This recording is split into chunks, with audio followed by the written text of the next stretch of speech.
다음은 한국에서 실제로 발생한 영화 같은 범죄 사건들로 대중의 큰 충격과 흥미를 동시에 불러일으켰던 사례들입니다. 각각은 영화화되었거나 영화로 제작해도 이상하지 않을 만큼 극적이고 충격적인 전개를 담고 있습니다. 1. 지존파 사건 1993년 가난과 분노를 이유로 부자들을 죽이자며 결성된 7인의 살인 조직. 이들은 무고한 사람들을 납치해 잔혹하게 살해하고 학체를 유기하거나 절단하여 유통시키는 등 끔찍한 범행을 저질렀습니다. 이들의 범행 동기는 단순한 금품이 아니라 사회에 대한 증오와 살인의 희열이었기에 더욱 충격적이었습니다. 이 사건은 영화 살인의 추억 제작에도 간접적 영향을 미쳤습니다. 이 화성 연쇄살인 사건 1986만 1991년 경기도 화성에서 10명의 여성이 연이어 살해된 미제 사건.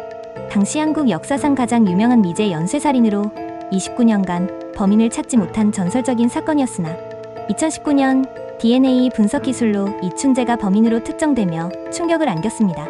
이 사건은 영화 살인의 추억의 실제 모델입니다. 참마카파 사건 1996년 무차별 총기 강도와 살인을 일삼은 범죄 조직.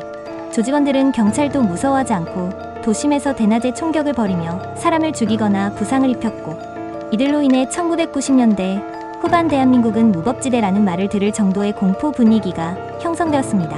아카파는 이후 조직폭력배, 무개념 범죄자를 지칭하는 대명사가 됐습니다. 사치과의사 모녀 암매장 사건 2002년 돈을 노리고 평소 친하게 지내던 치과의사 모녀를 납치한 뒤 살해하고 시신을 암매장한 사건. 범인은 피해자의 지인으로 신뢰를 무기로 접근한 뒤 완벽한 계획범죄처럼 살인을 실행했습니다. 피해자의 가족이 직접 단서를 찾아 경찰을 설득하면서 진실이 드러남.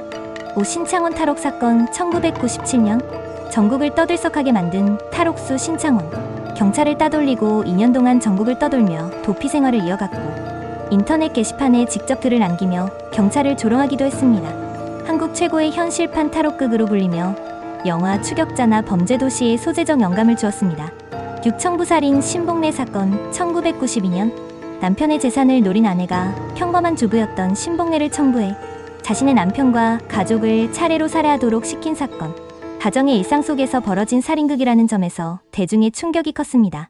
잔잔한 일상의 파괴라는 주제로 영화나 드라마에서 자주 차용되는 구조. 7. 강우순 연쇄살인 사건 2006만 2008년 데이트 앱이나 유흥업소 등을 통해 여성들에게 접근한 뒤 최소 10명을 살해한 연쇄살인마. 말투와 행동은 평범했지만 잔인한 범죄성은 사이코패스 그 자체였던 인물. 이후 국내에서 전자발찌 강화, 성범죄자 신상 공개 등 제도 개선의 계기가 됐습니다.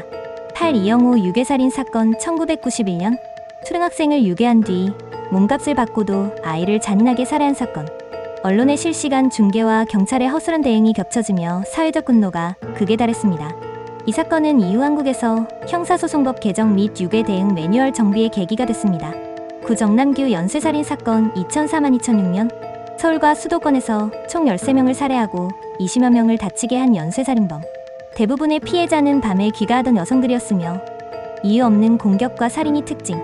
그는 경찰 조사에서 죽이는 재미에 중독됐다고 진술함. 강남역 화장실 살인 사건 2016년 강남역 인근 공용 화장실에서 여성을 노려 살해한 사건으로 범인은 여성들이 나를 무시했다고 진술. 여성 혐오 범죄로 사회적 논쟁이 폭발했고 강남역에는 수많은 추모 포스트잇이 붙으며 한국 사회에서 젠더 이슈에 대한 논의가 본격화되는 계기가 됐습니다.